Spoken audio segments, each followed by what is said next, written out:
การอยู่ กรรมเก่าคนเท่าคนอู้ไว้ การศึกษาพระสัทธรรมเพื่อการพ้นทุกข์อันนั้นก็จะมีในวันอาทิตย์ เมหูตวานหานสลี เวลา 16 นาฬิกาถึง ปกกระโดงเนี่ยจะมาภาพเกิดอุมาได้เตื ส่ อ วน นรายการพระไตรปิฎกก็เริ่มตั้งแต่เวลา18จนถึง19 นี่ก็ขออุ้มสักหน่อย ก็ ผมสมมุติ ตามนี้นะครับ วันนี้อุทิ เรื่อง ศ การ กับ ศึก บ้านเปิด ษา นะ พระธรรมสัง บ้าน ฆ เฮากระ ธร โด รม น ของพระเจ้าเนี่ยเป็นการศึกษา มันเฮากระโดนเหมือนกัน สิ่งที่มีอยู่ในร่าง แต่ กาย ขอกราบขอพระ แล้ว คุณ ก็วิชานี้ศึกษาแล้วก็สามารถที่จะทำให้มันจบ ด้วยน้ำ สิ้น จิตน้ำใจนะคนไท ได้ ย เล เขามาย ทิ้งกัน นะครับไม่เหมือนกับวิชา ทุก ทาง หน่วย โล งาน ก นี่เขาไปช่วยกัน ทางโลกนี่มีการศึกษาโดยไม่มีที่สิ้น ไป สุด แจก นะครับ พี่น้องเจ้า ถ้าวิชาทางโล บ้าน กบาง ประส บาง บ ยุคบาง ภัย ส พิ มั บั ย ติ ก็ ทุกข์ภัยในครั้งนี้ ลักษณะนี้เป็นแต่ สิ่ง ก่อน ที่ น่ะ ดี นะเอา ผ่าน ไป ไป ช่วย อีกสัก พี่น้อง สี่ เจ้าจัง ห้า หวัดเชียง ปี ราย 10 ปี ก็บอกว่าที่เคยบอกว่าไม่ดีนั้น จะมาภาพกันเนี่ย ถ้า เอา โทษ เขา ที เอา ที่เคยบอกว่าดีนั้นตอนนี้ไม่ดีแล้วนะสิ่ง โอ้ ที่ดี บริจาค ควรจะเป็นอย่าง จำ นี้ ลำ นะครับ กี่ ก็ ปี ทางโลก ไป ก็ ยัง มี ไม่ การ สู เปลี่ย ง นแปลง เอาเชียงใหม่น้ำท่วม เรื่อย เชี ๆ ยง แต่ ราย การ ก็ ศึ ไม่ ก ช่วย ษา เชียง พระ ใหม่ด้วยธรรมของพระสัมมาสัมพุทธเจ้า มั มัน ก็ไม่ใช่ ไม่ ญาติโย มี ม การเปลี่ยนแปล ก็ ง หมุนเวียน นะค กั รับ นไป พระองค์ตรัสว่าสิ่งใดเป็นกุศลสิ่งนั้นก็ย่อมเป็น ที่ว่า กุ ผม ศ สู ล ง ตลอด กระแส ไป เมหุ นะค ตัว รับ นั้ ไม่ นส ว่า ลีเนี่ยอันนี้ ไม่ เป็น ว่าก รรม โลก เก่า นี้หรือจักรวาลนี้จะ กรรมเก่าตอนที่ หมดไป น้ำท่ สิ่ง วม ที่ ที่ เป็น จัง กุ หวัด ศลมันก็มีสภาพของความเป็นกุศล หาดใหญ่เนี่ย กุศลคือสภา คุณ พ บอกว่า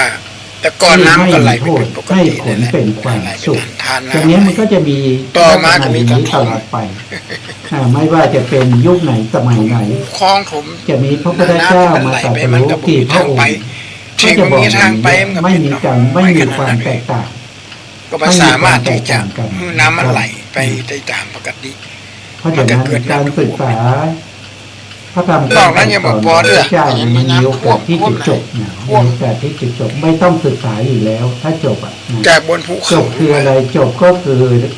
สภาพที่ จากภูเขาลงมาเนี่ย เปลี่ยน ลำบาก บุค มาก ค เลย ล น้ำ ให้ ไหล เป็น มา พ จา ระ กป่า อริ จาก ย ดอ บุ ย คคลเข้าถึงระดับของค อัน วาม นี้ญาติโยม พระอร ภั หั ย น ธรรม ต์ ชาติเนี่ย บุคคล เมื่อเป็นพระอรหันต์บุคคลแล้วบุคคลนั้นก็ มันสามารถจะ ไม่มี มันได้ กิจ มาคือมัน ห เกิ รือ ด ไม่มีการที่จะศึกษาในพระพุทธศาสนา ไม่ว่าที่ไหนๆก็ตาม เพราะว่าศึกษาจบแล้ว คนโบราณเป็น เป็น ระบบ บุค ผม คล สมุ ที่ น รอ ไปแสแมง เหมือน ด้ว กั ย บ แล้ว ค มัน น ที่ แม่น ทำ มัน งาน เอาอะไร เสร็จนะครับ ก็รอ เอาไปเปลี่ยน ค่า ทิ จ้า ศทาง งไม่ต้องไปทำอะไรไม่ต้องไปขนขวาย ไม่ต้องไปหาเอ่อ หาสลีหมายคือว่าต้นไม้ต้นส ก็ ลี รอเวลา ต้นไทรเนี่ย รอเวลา ต้นไทรเนี่ยที่พระเจ้า ก็การงานเสร็จแล้ว ต้นส หรื ลี อถ้าเราพูดไปตามสภาวะของความเป็นจริงมันก็คือ ไม้ชนิดนี้เป็นไม้ พระอรหันต์ทั้งหลายท่านก็ไม่ได้ หาไผ่ ไม่ได้มี โอกาส ความยินดี แล้วก็ไม่ได้มีความเสียใจนะครับ ที่ใดได้ ในความเป็นอยู่ มีต้น นะ โพ เพียงแต่ท่านรอเวลาเท่านั้นเอง ถ้าต้นโพมันถึง นะค แน่ รับ นี่หน้าร อเวลา เนี่ยมัน ก็คือรอเวลาปรินิพพาน เอาอย่างก็มาตวงเอาไว้ นะรอเวลาที่ท่านจะได้ปรินิพพานจะเข้าถึง อา ค ศั วาย มสุข ถุง อันยิ่งใหญ่ มันมีอากาศ ที่ หายใจได้ บัณฑิตทั้งหลาย ถึงเวลาก็เอาไปโปรยจมูกบนดอยบนห้วยบนดอยนะมันต้องไปคุยอย่างละ ไม่มีอะไร บนเปะดอยเนี่ย มีความสุขยิ่งกว่า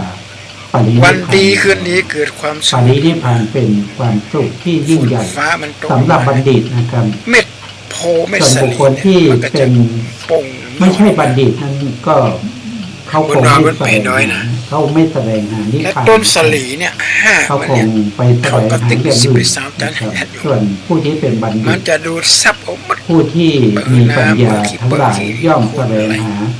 พระนิพพานเพราะพระนิพพานเป็นความ แล้ว สุข ไม้ส อย่าง ลี ยิ่ง เนี่ย ไม่มีความสุขไหนที่ เป็น จะ ไม้ที่คนไท เกิ ย นกว่าพระนิ โด พ ยเฉ พาน พาะเจ้าพูดเนี่ย อืม มันถือ นี่ก็เป็น มีญาติโยมหลายคนขนาด เป็นเรื่องของการศึกษาใน มี พระ ศิ พุท ริ ธ บั ศาน จัด ส สรร นา เอาไว้แล้วมันขลับได้อยู่ วันนี้เราก็จะไปต่อนะครับไปต่อ โอ้มีอยู่วันหนึ่ง ครับครั้งก่อน ต้นโพมันออกกลาง ที่เราเคย กลางบ้าน ไป เลย แล้วนะครับว่า สงสัยคงจะไปตัด พระพุทธองค์ตรัสรู้อะไร หากมันยังไงมันจะได้ปลู ถ้าก ว่าด้วยว่า เพื่อน ด้วย กู ที่ อะ ทำมาทา จะ สัง ตัด ฆา แต่ปากกาตัดคนนี้ ท่าน มัน ก็บ เจ้า อกว่า สูตรไป พระพุทธเจ้าเนี่ยตรัสรู้เรียนธรรม5ประการ ก็เอาเกลืออย่างก็ใส่ เรี เข้าย น ไป ธรรม มันก็ 5ป ได้ ระการก็คือได้แก่หนึ่งก็คือสังขารธรรม ธ ถ้าคือมันตัดเนี่ยมันจะหย่อมันจะมีเลือด จิต บ้าน แปดสิบเอ็ดเจตสิก52นิพพานรูป18เพราะฉะนั้นต้นโพต้นไทรเนี่ย อันนี้ข้อที่สองที่พระองค์ตรัสรู้นั่นก็คือได้แก่เขาเรียกว่าวิการละรูปห้าการมีวิการละรูปห้าก็มี แปรด้วยครับแปร พระหุ อย่าง ตา นี้นะต้นโพ โล ต้ ก น ตา ไทร ลู ต้น ก อย่างนี้ไปปลูกต้นไม้พยุงไปปลูกต้นไม้สักไปปลูกต้นมะขาวเหมือนไม่นานกับไปการ กายวิญ ตัดอ ญา ย่างเดียวมาพอก ายวิญญา โดนเงียบเลย แล้วก็วัจีวิญญา5ประ ประ การ เด็นนี้ เรีย สำร ก ว ว่า จนะ เป็น ชาวบ้านเนี่ย เป็นอาสวรรค์ไปเจาะแล้วก็เอาวัน ครับแล้วนอกจากนั้นข้อที่สามพระองค์ก็ตรัสรู้ลักษณะรูปสี่ก็คืออุปัจจยะ ดินไฟนี่ไปสิว สัน เนี่ย ต มันใส่ ติ ลงไปตาย ช ต้ ล นไม้ ตา ตายก็ไป อั ตั น ด นี้จะตา ที่ว่าต้นไม้นี่มันหมดอายุไข ข้อที่สี่พระองค์ตรัสรู้ จริงๆแล้วต้นไม้ไม่ได้หมดอายุไขนะญาติโยมไม่ซักนะ พระนิพพานเป็นธรรมยิ่งที่พระพุทธองค์ตรัสรู้ จังหวัดตากกับจังหวัดไหน ข้อที่ห้าก็คือบัญญัติ แต่ว่าอุตรดิตถ์ต้นไม้ซัก อ ยั ย่าง ง ไม่ บัญ ให ญั ญ่ ติ เงา การแต่งตั้งชื่อการ ทำลาย ส ส มม ถิ ติ ติโล ชื่ ก อ อายุได้หลายร้อยปี เกี่ยวกับเรื่องของสภาวะธรรมเกี่ยวกับเรื่องพระธรรมคำสั่งสอนของพระเจ้าตรัสรู้ธรรมเหล่านี้นะครับก็รวมเป็นห้าประการเรียกว่าเป็นเยอะธรรมห้าประการ ตอน อันนี้มาใน ตอนต้น ที่ โพ ธรรม นะ มา ต้น ตร ไทรเนี่ยแจกญาติโยม แต่ถ้าเรามาดูใน มีข้อแม้นะ ในพระสูตรท่านก็บ พุ อ ท ก ธา ว่า พิเศษเรียบร้อยเนอะ พระพุทธองค์เนี่ยก็ตรัสรู้อริยสัจสี่อริยสัจสี่ก็คือพระองค์ตรัสรู้หนึ่งก็คือพระองค์ตรัสรู้ แล้ว ปริญญยธรรม เอาไปปลูก ทำ ไปด้วย ที่ควรกำหนดรู้พระองค์ สาวต้น ได้ น่ะ กำหนดรู้ ห่างกันสัก3 วา ทำที่ค สิ ว บ ร วาก ำหน กัน ด เลย รู้นานแล้ว เพราะว่าเวลามันใหญ่ขึ้นมา ก็คือ ปุ๊บ ป เนี่ย หาตัพพธรรมปหาตัพพธรรมก็คือธรรมที่ควรละ แล้วสิงสารสัตว์ก็จะปิก ธรรมที่ควรละพระองค์ก็ได้ตรัสรู้ ว่าเดียวนี้ญา จ ติ น โย หม ม ดสิ้นแล้วไม่มีเหลือแล้วนะ อันนี้องค์แท้ๆนะเตือนด้วยความเป็นใหญ่นะ ภาเวตัพพธรรมภาเวตัพพธรรมก็คือธรรมที่ควรเจริญควรทำให้ดีขึ้นควรทำให้เจริญยิ่งขึ้นไป เวลา จนถึ ประ ง ตู ระดั บ้าน บของ จะออก ค ไป วาม ไหนมาไหนนะปิดแบบสนิท เป็ เล น ยนะ พระอรหันต์ ไม่ว่าจะเป็น อั เพ ป็ ดาน ธรร ไม่ ที่ ว่า คว จะ ร เป็น เจริญที่ว่า เพราะเดี๋ยวนี้มีงูเหลือม ข้อที่สาม งู ส่วน หลาม ข้อที่สี่นั้นพระองค์ตรัสรู้สัจฉิกาตพ หนี ธรรม เข้ามาจากป่าแล้ว สั มา จ ใน ฉิกา บ้าน ตพธรรมก็คือธรรมที่อ่า เพราะว่าอย่าง ทำให้แจ้ง ในบ้านในเมืองเนี่ยอาหาร ที่ พ คว ว ก ร ละ ทำให้แจ้ง ของดิบก้าของสุก ธรรม ก้า ที่ควรทำให้แจ้ง อย่าง นั้นก็คือ ได้แก่วิ สัตว์ ชา วันนี้ก็ได้ วิ กิน มุต น ติ กนี่ญาติโยม หรือจะเรียกว่าเป็นสามัญญผล อาตมาไปสอนหนังสือที่จังหวัดลำ ห ปาง รือจะเรียกว่าเป็น วัดบุญยวาส เจโตเจ นก โต มันบิน ปริยะ มาเกาะสายไฟแล้วอะ เจ ก็ โต ถ่ายมูลออก ป มา ริ เม็ ยะ ดต้น ที่ ต้นเข็มต้นอย่างนี้ตาย เรียกว่า ขนาดไหน สักครู่นะครับ เพราะว่ามูลของสัตว์เนี่ยถ้ามีน้อยๆเป็นปุ๋ยนะถ้ามีนักๆเนี่ยจะกลายเป็น เขาเรียกว่าเป็นเจโตวิมุตติ เพราะอย่างนกเนี่ย ไม่ มัน กำ มา เริบเจโตวิมุตติ จากป่าเนี่ย ไม่กำเริบมันก็คือหมายถึงอรหันตผลนะ ถามว่ามันมาอะไรอย่าง ไร เงี้ยมันในป่ามันมีอย่างกินแล้วท่านแล้วมันสะอาดกินในหัวในเวียงอันนี้นกนะแต่สัตว์ อันนี้ก็เป็น น้อย คำที่พระพุทธองค์ได้ตรัสรู้เรียกว่าเป็นอริยสัจ จง สี่ อาง นะเป็นอริยสัจสี่ มูจงอางอะไรกัน ในอีกในหนึ่งนะครับอีกในหนึ่งที่เร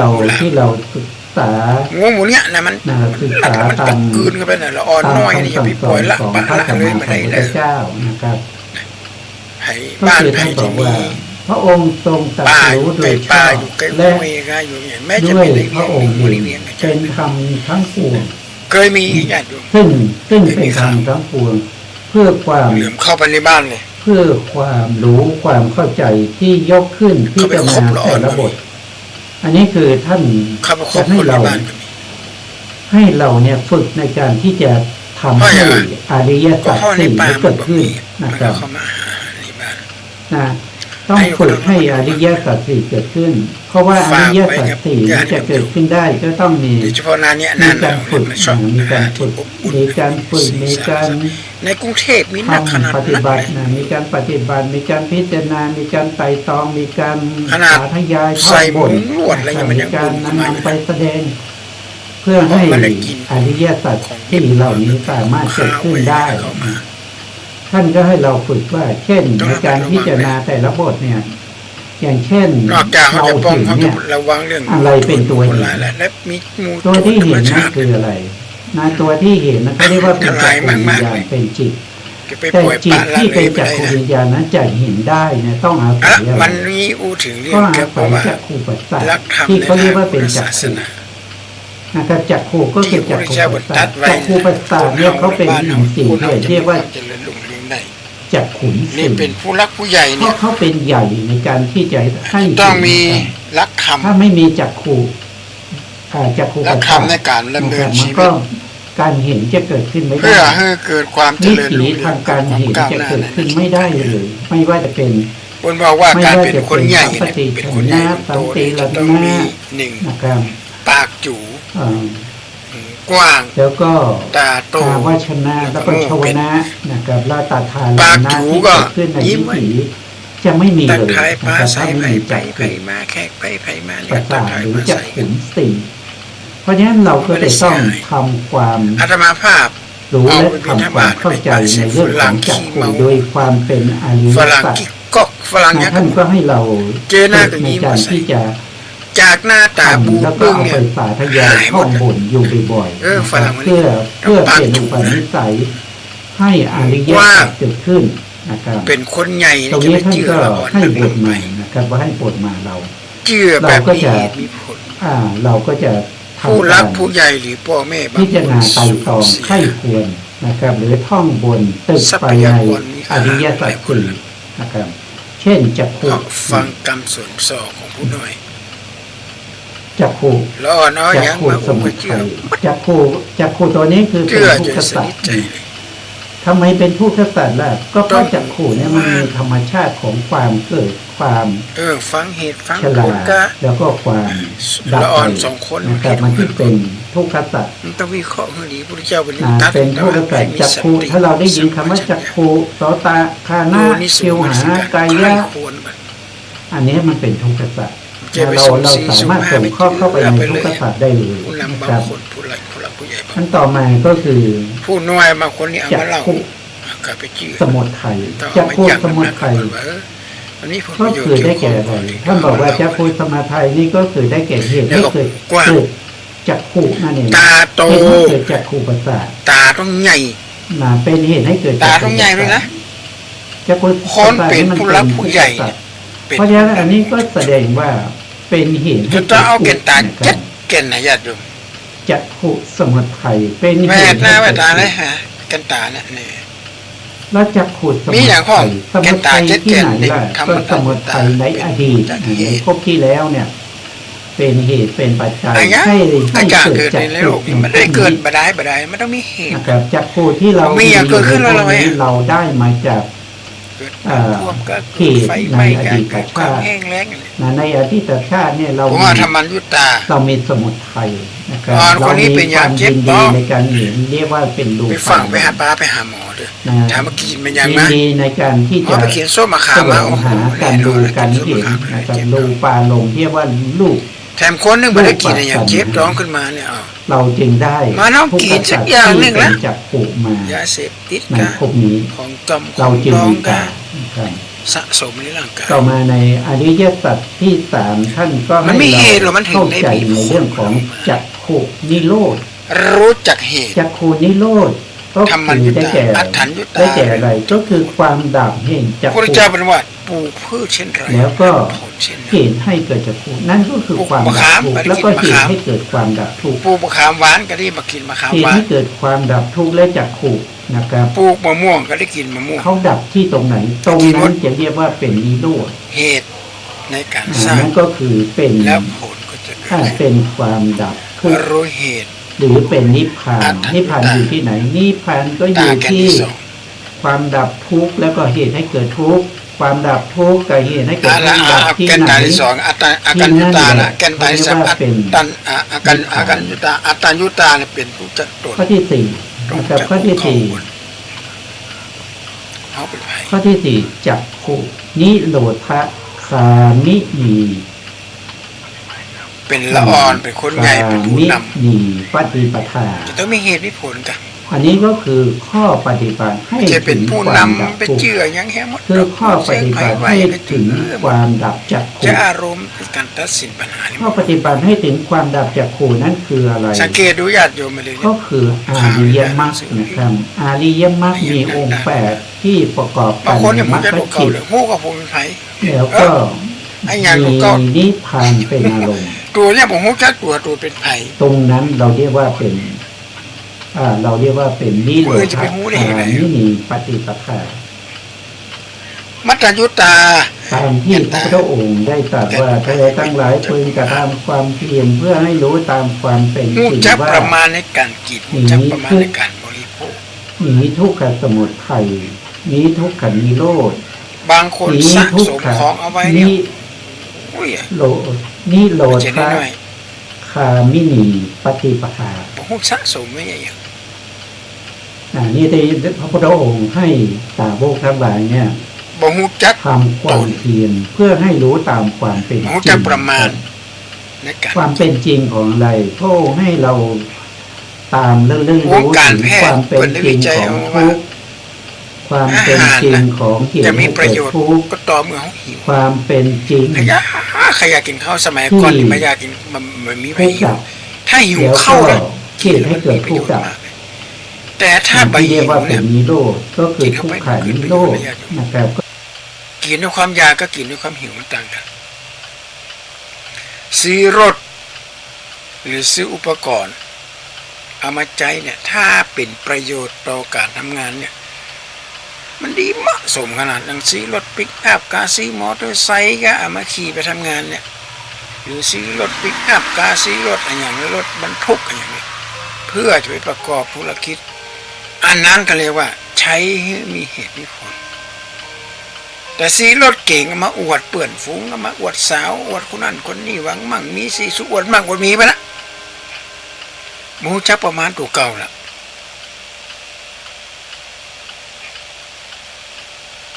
แล้วเกิดอย่างขึ้นมาแล้วเขาไปขี้ข้ามันนะมันจะมาไปขี้ข้าวเลย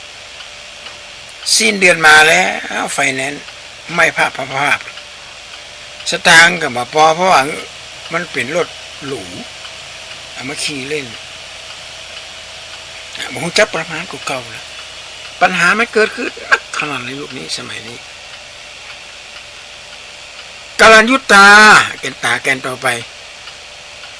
รู้จักกาลเทศะ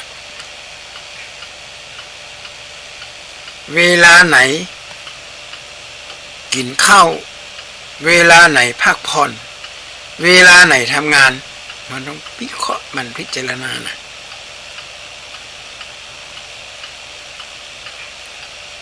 บางคนดึกดึงเกินคืนตีหนึ่งตีสองย่างกันอยู่ฮะน่ะดึงมาย่างเอาไปให้อย่างต้องรู้จักกาลเทศะกาลัญยุตาเนี่ยต้องรู้จักการเวลาไปเวลาไหนทำงานเวลาไหนพักผ่อนประเทศอันญี่ปุ่นมันบอกโคโรซิทำงานจนกระทั่งตายเนี่ยคนญี่ปุ่นเนี่ยตายในที่ทำงานเลยอันนี้เป็นเรื่องเปลือยผมรู้จักกาลเวลาด้วยแล้วกาลัญยุตาปริสัญยุตาต่อไปรู้จักบริษัทพุทธบริษัทรู้จักเปื่อนฟุ้งรู้จักการทำงานถ้าเขาบอกเข้าใจสิ่งเหล่านี้มันจะมาอันนี้ละเขาจะสู้เขามาได้ละ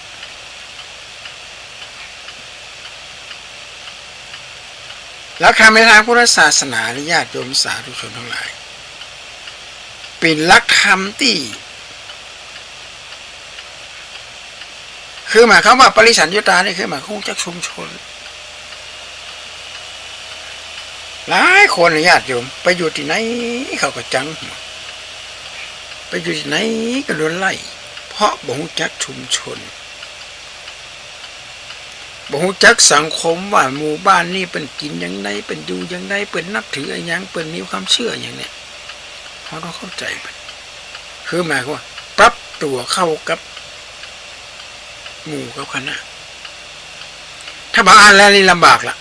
ลำบากละบ่จักชุมชนขนบธรรมเนียมประเพณีวัฒนธรรมเป็นมีความเชื่อความเลื่อมใสเป็นนี้อย่างไรนี่เขาต้องเชื่อนะ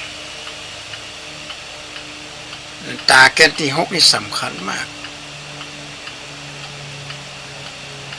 ตาแกนสุดท้ายคือบุคลัญญุตาเนี่ยรู้จักบุคคลรู้จักเข้าใจบุคคลแต่ละคนเจ้านายเป็นชอบอะไรอย่างเจ้านายไปทำงานเป็นมาทำงานแล้วเป็นใจอะไรอย่างเป็นประจำเป็นจิตอะไรอย่างเป็นนั่งอย่างไรเป็นอย่างไรเนี่ยเขาต้องเข้าใจเจ้านายตัวเองก็ต้องเข้าใจลูกน้องด้วยไม่ได้เอาใจตัวเก่าผมเลยนะเป็นเจ้านาย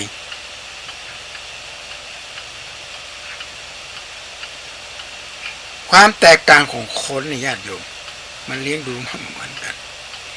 อาตมาภาพเนี่ยก็กลัวขนาดนักบวชอ่อนยุคนี้สมัยนี้แต่ว่าเป็นสอบธรรมศึกษาสอบธรรมศึกษาสมัยเก่าสมัยแก่เนี่ยเป็นการมีการวงกลมข้อสอบดินสอมาอย่างลบเอามาเองหมดบัดเดียวนี้ถ้าหูทางโรงเรียนเป็นทางโรงเรียนสีมาเฮือมดถึงดินสอถึงยางลบโหอย่างมันยังไม่ดีได้ดีว่าหรอคนสมัยนี้ญาติโยมละออนมาเดียวนี้นะเป็นละออนนี่โจกดีขนาดนักเปลี่ยนละออนนี่โจกดีมากเลยการทำการเรียนโรงเรียนบางแห่งเลี้ยงข้าวตอนด้วยเลี้ยงอาหารเจ้าอาหารแบบกลางวันก็จะหอดเป็นเน้นน้อยแต่ก่อนมาเรียนหนังสือนะโอ้ยอย่าไปหวังเลยจะได้กินอาหารโรงเรียนต้องซื้อเข้าคิวกัน5 บาท3 บาทโอ้โหได้กินแล้วเนี่ยชื่นอกชื่นใจบัดเดียวนี่นะละออนนี่ก็เขียนก็บ่ได้นะด่าก็บ่ได้นะโอ้น่ากลัวขนาดนักเลยเฮาจะต้องรู้ละแล้วนี่เพราะการเลี้ยงดูมันเหมือนกันการเลี้ยงดูจากพ่อจากแม่เหมือนกันนะลูกคนตกลูกคนรวยลูกคนมีอิทธิพลการลูกคนโอ้คนหญิงคนหนูอย่างต่างๆนานาเหล่านี้ล้วนแล้วแต่แตกต่างกันตรงนี้แหละเป็นจุดนี้แหละถ้าหากว่าเขาเข้าใจจุดนี้แล้วเขาจะได้สบาย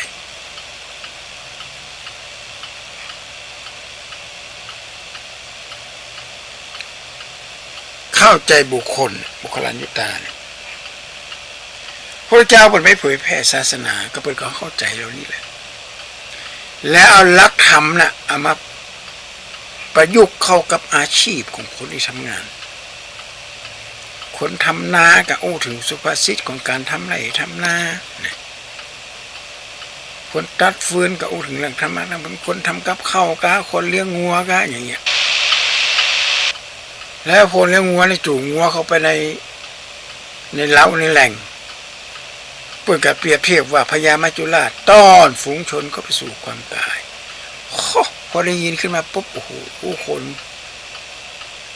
ตกอกตกใจมัดเลยว่าหลักธรรมนี่มันซาบซึ้งมากเลยพระเจ้าบอกเลยเอาเรียกฟอกมีเดียเอาเนี่ยเอาใกล้ๆตัวเนี่ยเอาเป็นหลักธรรมเอาเป็นหลักคำสอนหลักคำสอนเนี่ยจงเพราะฉะนั้นก็วันนี้พูดถึงเรื่องก็แก่นตา7 แก่นนะแก่นตา7 แก่นนี่เขาจะต้องมีละเขาเป็นผู้รับเป็นผู้ใหญ่ปากจูหูกว้างตาโตเนี่ยสุดท้ายคือโง่เป็นหมายเขาว่าจะไปลวกกว่าคนรักคนใหญ่จะไปลวกกับละอ่อนทำเป็นคนง่ายอยู่มี7 แก่นหนึ่งธรรมัญญุตารู้จักเหตุอาการยุตารู้จักผลอ อัตตัญญุตารู้จักตนมัตตัญญุตารู้จักประมาณกาลัญญุตารู้จักกาลเทศะปริสัญญุตารู้จักบริษัทรู้จักชุมชนแล้วก็บุคลัญญุตารู้จักบุคคลอย่าง7ประการเนี่ยเป็นสิ่งที่เหมาะสมมากในการดำเนินชีวิตญาติโยมสาธุชนทั้งหลายวันนี้อาตมาภาพก็ได้อู้ถึงและธรรมะขององค์พระสัมมาสัมพุทธเจ้ามาก็พอสมควรเก็บเวลากราบขอพระคุณท่านพระครูสมุวิสุวัตรเจ้าอาวาสวัดฝ่ายหินและก็ญาติโยมสาธุชนทั้งหลายด้วยเด้อขอมีความสุขความเจริญก้าวหน้าในหน้าที่การงานที่จะมีมาตรปรารถนาสิ่งอื่นประการใดก็ขอสมปรารถนาทุกสิ่งทุกประการเด้อขอเจริญพร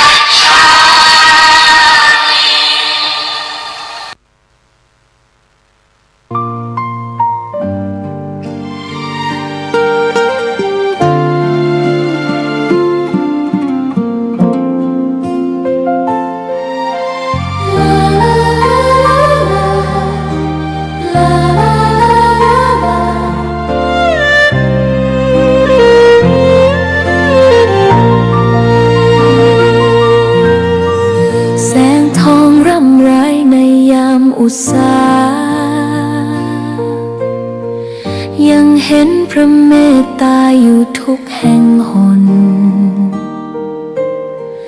น้ำพระทัยฉโลมใจคนทั่วพื้นแผ่นดินยังอบอุ่นกินเหล้าจนเครียดกินเหล้าก็เลยยิ่งก็เลิกสิเหล้าอ่ะเลิกเหล้าเลิกจนเริ่มต้นเข้าพรรษานี้ชีวิตมนุษย์มีสุขมีทุกข์ดีใจเสียใจผ่านอุปสรรคและปัญหามากมายในแต่ละวันสงบนิ่งแล้วย้อนมองตัวเองวันนี้วันพระน้อมนำธรรมะสู่ชีวิตเตือนสติคนไทยทั้งชาติ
สุดสู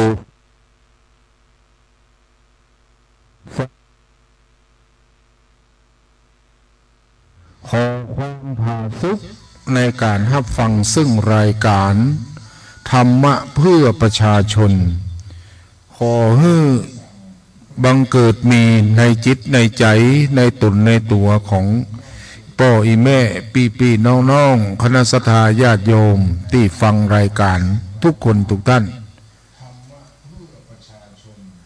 รายการนี้อาตมาภาพจัดทุกวันพัดทุกวันศุกร์สำหรับวันนี้เป็นวันศุกร์สุดท้ายของเดือนพฤศจิกายนถ้าเป็นเดือนสากลก็เดือน11แต่ถ้าเป็นเดือนไทยเปิ่นว่าเป็นเดือน1แต่ถ้าเป็นบ้านเฮาตั้งเหนือเฮาเป็นห้องว่าเดือน3ก็จะถึงเดือน3เพ็งก็บ่กี่มื้อกี่วันถ้าดูตามปฏิทินก็คงจะเป็นวันที่วันเป็นวันที่5เนาะตรงกับวันที่5ธันวาคมเนี่ยเดี๋ยวไปก็เป็นวันสิ้นเดือนสิ้นปีวันเวลามันรวดเร็วพุทธเจ้าเปิดถึงหันการเปลี่ยนไปของวันและเวลาพระพุทธองค์จึงตรัสว่าอย่าได้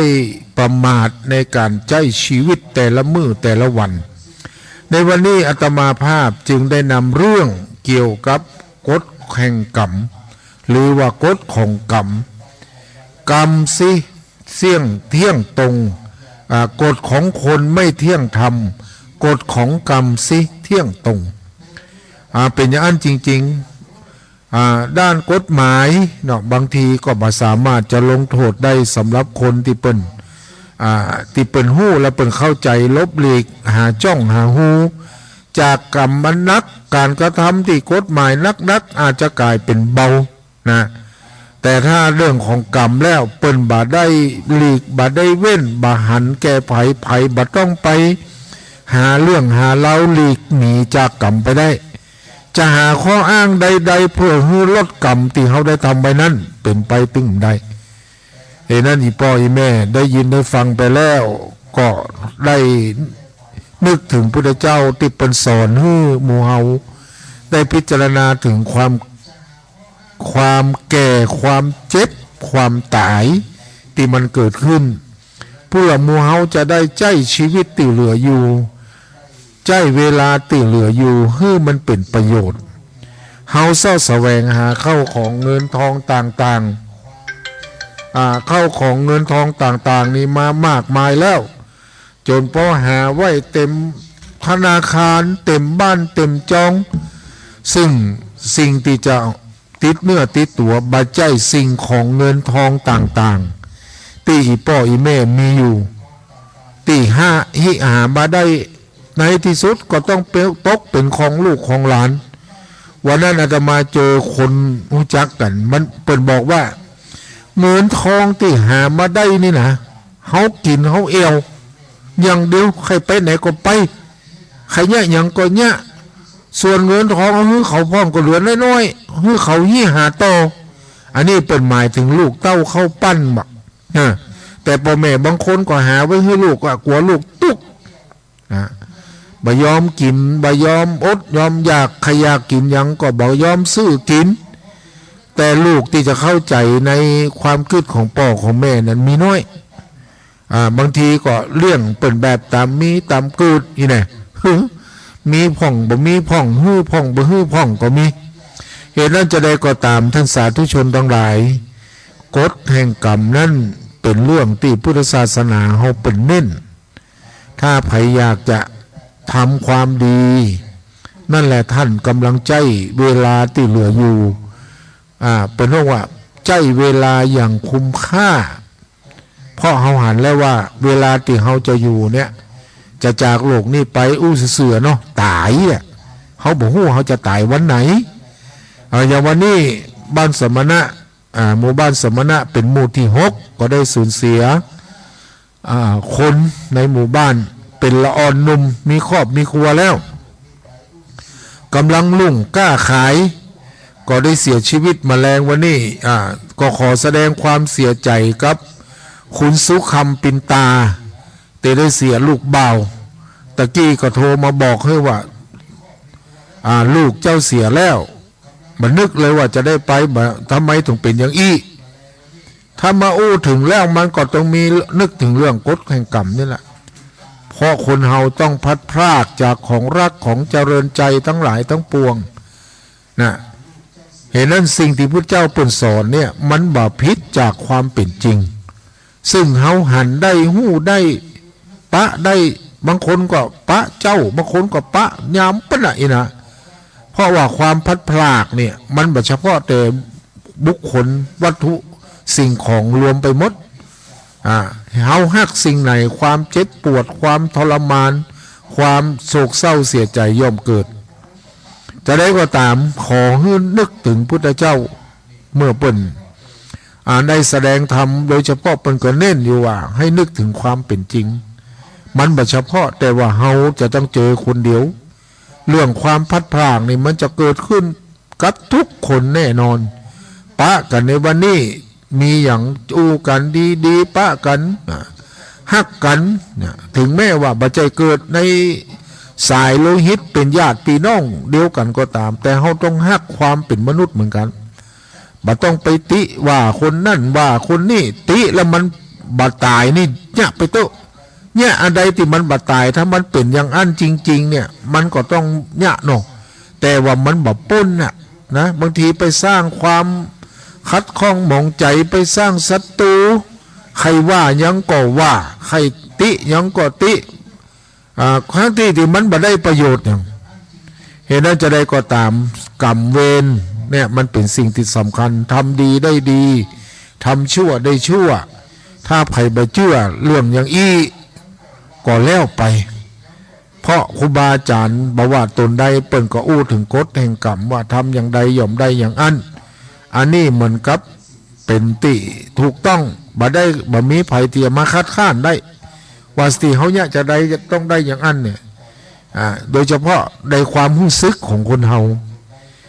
ในด้านจิตใจนี่แน่นอนบางคนอาจจะหน้าตายิ้มแย้มแสดงความภายนอกยังบ่สนใจยังแต่ในใจนั่นแหละตัวสำคัญที่สุดตุกสุขมันอยู่ที่ใจที่เป็นว่าไว้เนาะตุกอย่างไรก็ตามแต่ถ้าเรามีความสุขมันก็อยู่ม่วนสบายแต่ถ้าเขาบ่ทำอย่างบ่ถูกต้องเนี่ยทำอย่างบ่ถูกทำอย่างผิดพลาดเนี่ยความโศกเศร้าเสียใจความคิดความอ่านที่เกิดขึ้นมันก็เป็นไปในสิ่งที่บ่ถูกต้องเหตุนั้นเฮาเกิดมาเป็นมนุษย์มาปะพระพุทธศาสนานับว่าเป็นความโชคดีเป็นความโชคดีมหาศาลใหญ่ยิ่งเฮาได้มาปะคำสอนของพุทธเจ้านี่สุดยอดอาตมาเชื่ออยู่อย่างว่าศาสนาอื่นเปิดก็สอนนะแต่ในความรู้สึกของตนตัวของอาตมาภาพเองนั้นยอมรับคำสอนของพุทธเจ้าทุกบททุกกรรมที่เปิดได้สอนไว้กรรมมุนาวัตติโลโกสัตว์โลกย่อมเป็นไปตามกรรมวันนี้อีป้อยแม่ทั้งหลายที่ติดตามลำตัวฟังรายการธรรมะที่อาตมาได้ได้จาออกทางวิทยุคลื่น FM แห่งนี้ก็ขอให้เป็นการสร้างกรรมดีถึงสองฝักสองฝ่ายทั้งกรรมอาตมาก็ทั้งกายก็เคารพนะแล้วก็กำกำจาก็เป็นสิ่งที่เป็นสาระเป็นประโยชน์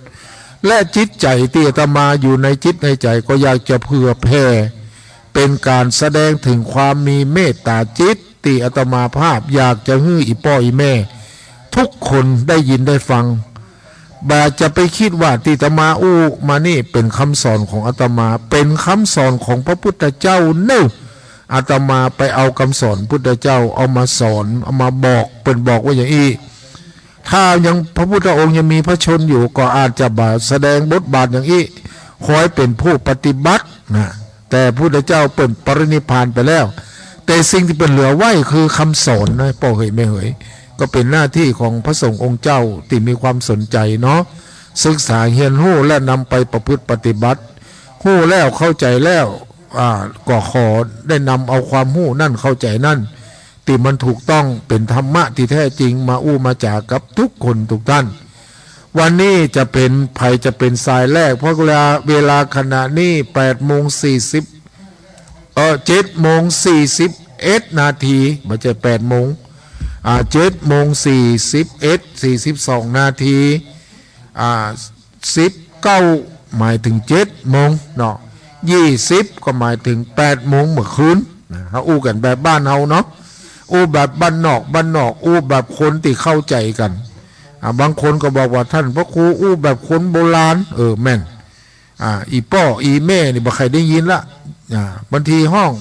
ป๋านะมาม่าอาม่านะเป็นกรรมใหม่ๆนะกรรมเดียวเนี่ยห้องป่อป๋าป๋ามาหรือแม่มัมมันมีกรรมคล้ายๆกันนะแต่มันออกสำเนียงเหมือนกันอันนี้เป็นกรรมที่ห้องผู้ที่เฮาฮักเฮาเคารพนับถืออย่างตึงวันเนี่ยมีคนห้องเฮาตุ้ยก็มีแล้วนะตุบอุ้ยตุลุงตุป่อตุปีก็มีอยู่พ่องน้อยๆแต่มันก็มีทุกอย่างเนาะเขาไม่ได้ถือสาหาความกันห้องจะได้ก็ถือว่า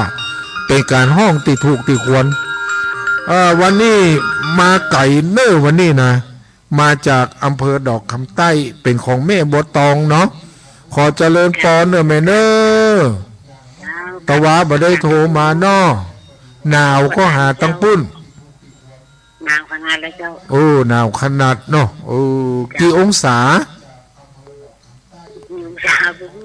ป่นประมาณบัดต่ำอาจจะต่ำกว่า10หรือเกิน10สักน้อยนะแม่เนาะ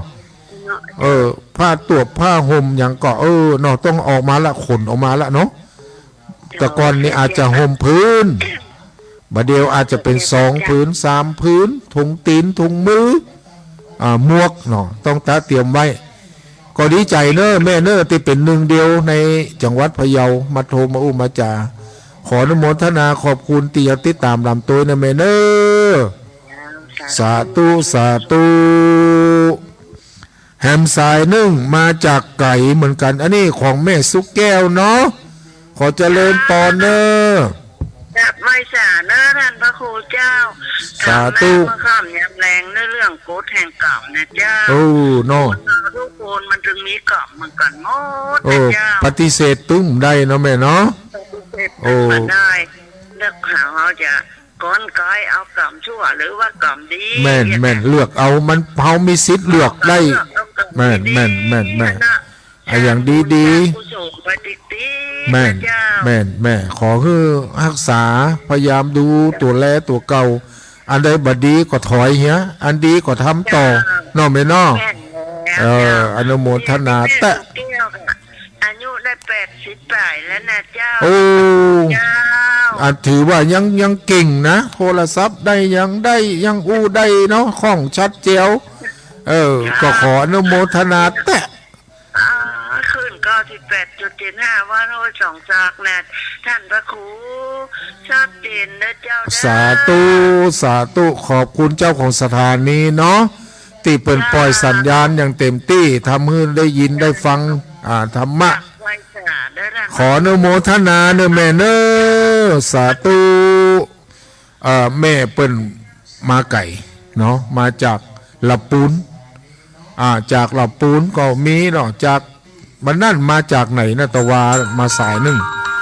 อันนี้ก็มาไก่เหมือนกันมาจากลำปางมาจากอำเภอวังเหนือ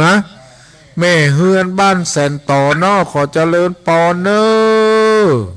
จ้าพระพุทธเจ้าเป็นเจ้าฮือวันนี้ชัดเจนเนาะเจ้าชัดเจนดีเจ้าดีใจที่ชัดเจนแม่ก็สบายดีเหมือนกับตะวาเหมือนตะวาก็วันนี้แตกต่างกันเนาะหนาวภายหนาวกว่ากันหนาวว่าหนาวคือกันนะหนาวคือกันเต่ากันอีน้องห่มผ้ากี่ผืนวันนี้วันนี้ห่มผ้า3 ผืนแล้ว3 ผืนเนาะมีหมวกกอ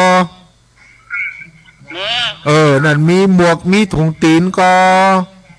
ถุงตีนนี้ใจมาได้ม่อ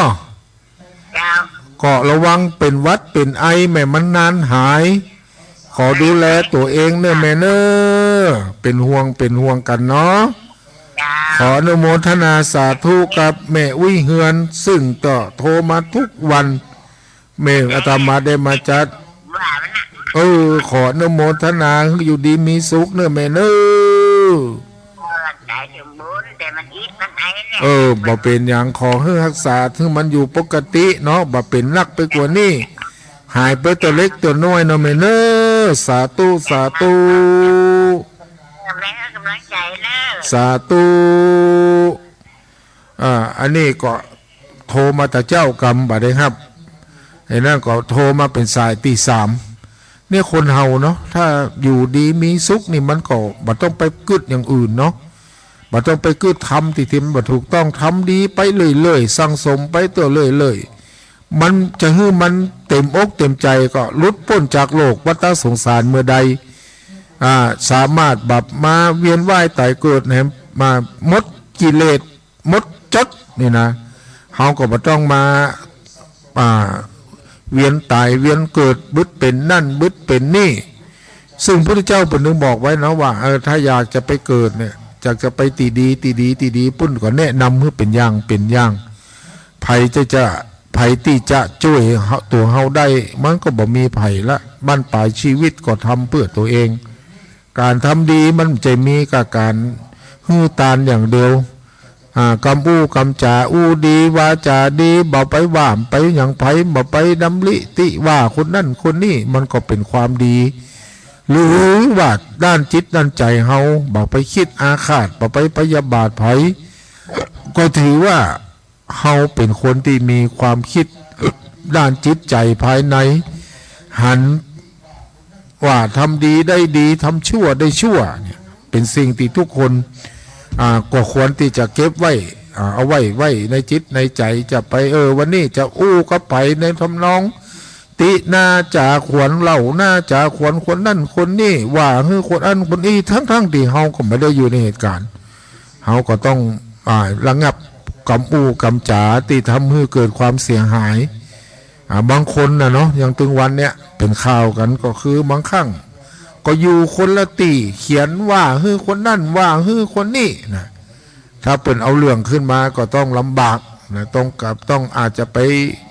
เกิดเปิดตัดสินว่าเฮาผิดจริงๆก็ต้องไปติดคุกติดตารางเอาบัดเดียวมันมีกฎหมายเนาะกฎหมายสำหรับการว่ากันเหตุนั้นจะได้ก็ตามท่านสาธุชนทั้งหลายทุกคนเป็นนายของตัวเก่าเฮาต้องบังคับตัวเก่าได้จะไปเอาใจว่าใจนี่ต้องฟังในสิ่งที่มีเหตุมีผลอย่างเฮาเนี่ยอย่างทำอย่างมันบ่ถูกบ่ควรเนี่ยเตือนตัวเก่าได้เตือนจะไปจะไปแย้มไปแล้วมันอาจจะไม่มีผลอาจจะคิดว่ามันมีผลอย่างแต่สักวันหนึ่งถ้าเกิดกรรมนั่นมาตัน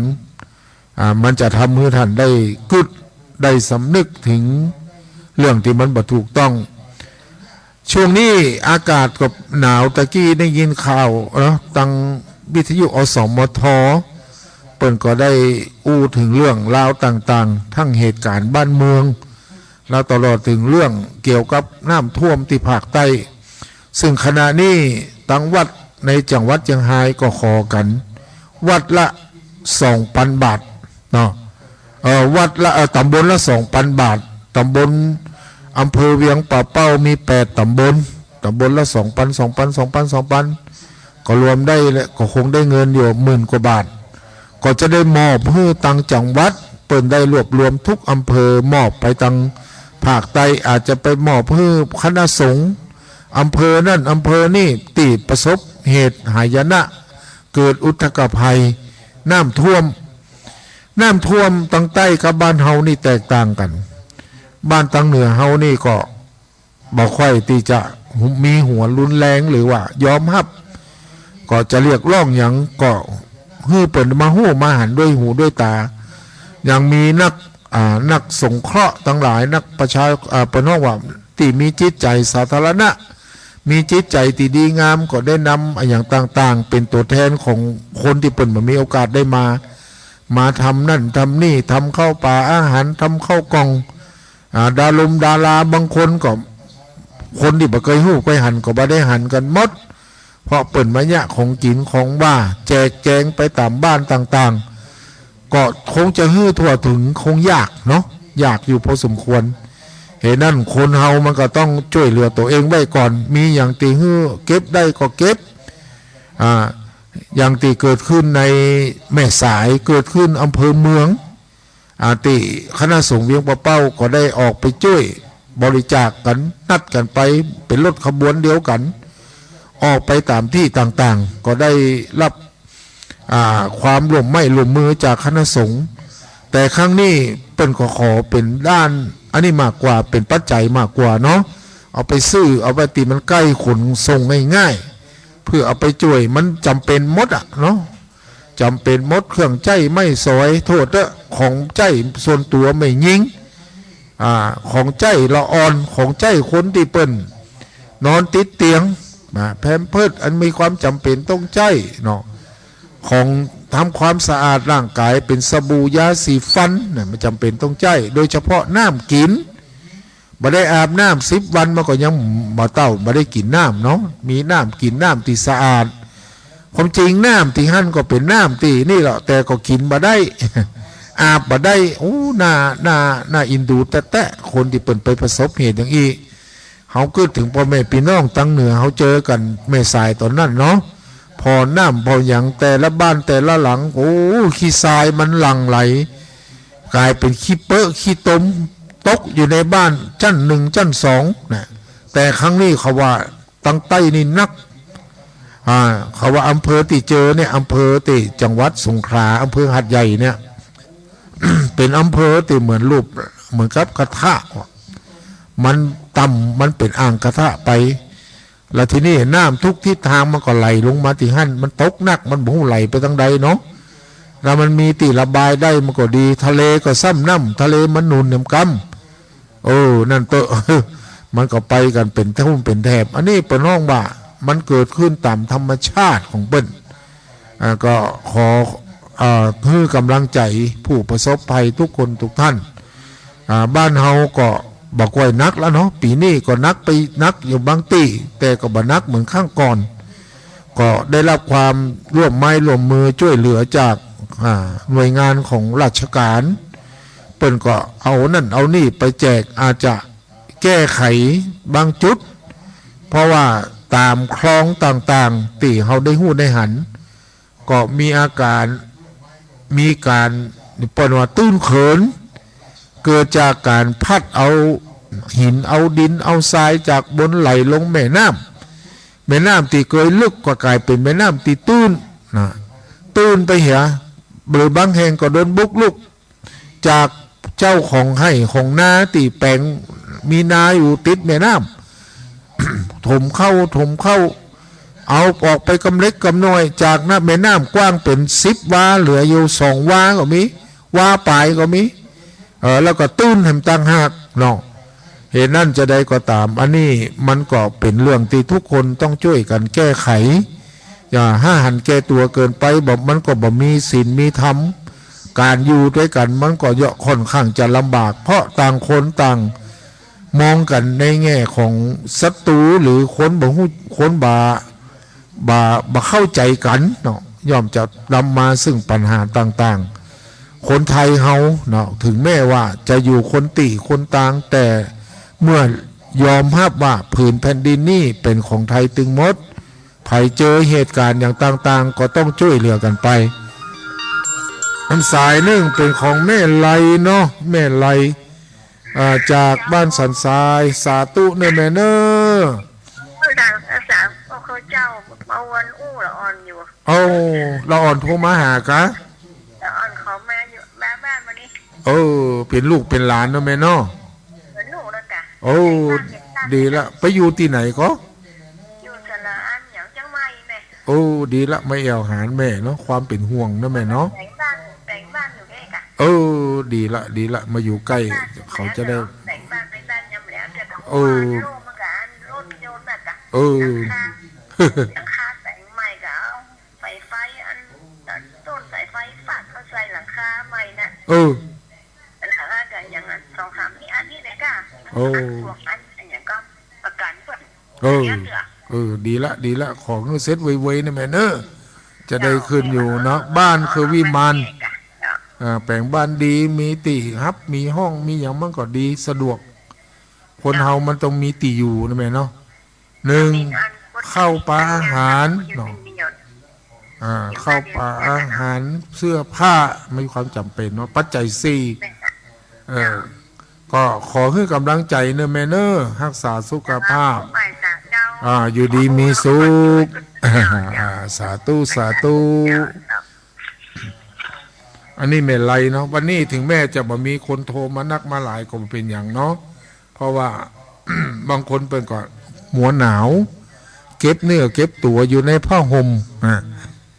มันมาเย็นขึ้นมาเนี่ยมันตึ้มไข่เอาไตเอาถุงอย่างเนาะมันหนาวล้ำไปก็ถ้าจะดังดังไฟหิงก็ดูแลเนาะเมียดไฟไว้ดีๆเปิดจะมีเต่าไว้ในบ้านเนาะบางตะกอนเปิดจะมีเต่าไฟ เอาไว้กลางบ้านอย่างพี่น้องเจ้าเขาเจ้าดอยเนาะเปิดจะมีตีทำกินอยู่กลางบ้านนั่นแหละผมมานึกถึงเหตุถึงผลว่าเปิดหนาวกันตลอดเมื่อคืนก็ดังไฟหิงกันนอนไปตามข้างนั่นเนาะบ่ได้พิถีพิถันสักต่อใดแต่แม่แต่ต่างประเทศที่เป็นหนาวเปิดก็มีฮีตเตอร์นี่ทำความอบอุ่นให้ร่างกายมันเหมือนกับแอร์นะแอร์ฮ้อน บ้านเฮานี่มันฮ้อนเนาะบางมันก็มีฤดูฮ้อนอยู่ก็ต้องมีแอร์เย็นๆเปิดแต่บางแห่งนี่มันหนาวล่ำไปเปิ่นก็จะมีเครื่องแอร์เหมือนกันแต่ทำให้ร่างกายอบอุ่นอากาศมันจะบ่ฮ้อนนะอันนี้มันก็อยู่ที่คนเนาะเป็นคนคิดขึ้นมาได้ก็แก้ป้องกันเพื่อจะแก้ความหนาวต่างๆหรือตลอดถึงมันฮ้อนลงไปเขาก็มีแอร์เย็นๆเนี่ยความสามารถของมนุษย์หรือว่ามันสมองของมนุษย์นี่คิดได้ทุกเรื่องทุกอย่างก็อยู่ที่เขาจะบริโภคได้โดยวิธีใดเหตุนั้นก็ขอให้ทุกคนทุกท่านเอาตัวให้รอดเนาะแต่ละมื้อแต่ละวันอยู่ไปหากินหาอยู่ให้พอใจกับความเป็นอยู่ของหมู่เฮาเอาแล้วเนาะเวลามันถึงช่วงสุดท้ายพอดีอาตมาภาพขอยั่งนะปะกันแห่งกรรมก็เดือนหน้าเนอะก็ขอปะกันแห่งในโอกาสต่อไปขอให้ติดตามลำโต้ยเหมือนเก่าเหมือนเดิมเนอะขอเจริญปอน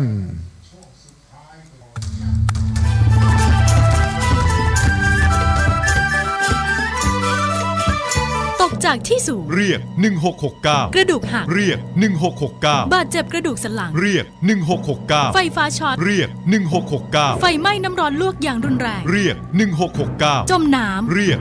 1669ถูกยิงเรียก1669ถูกแทงเรียก1669อุบัติเหตุจราจรเรียก1669ช็อกหมดสติเรียก1669ปวดท้องกล้าฉุกเฉินมีน้ำเดินตกเลือดเรียก1669เจ็บป่วยฉุกเฉินและบาดเจ็บจากอุบัติเหตุเรียก1669รวดเร็วปลอดภัยมีประสิทธิภาพบริการ24ชั่วโมงชีวิตมนุษย์มีสุขมีทุกข์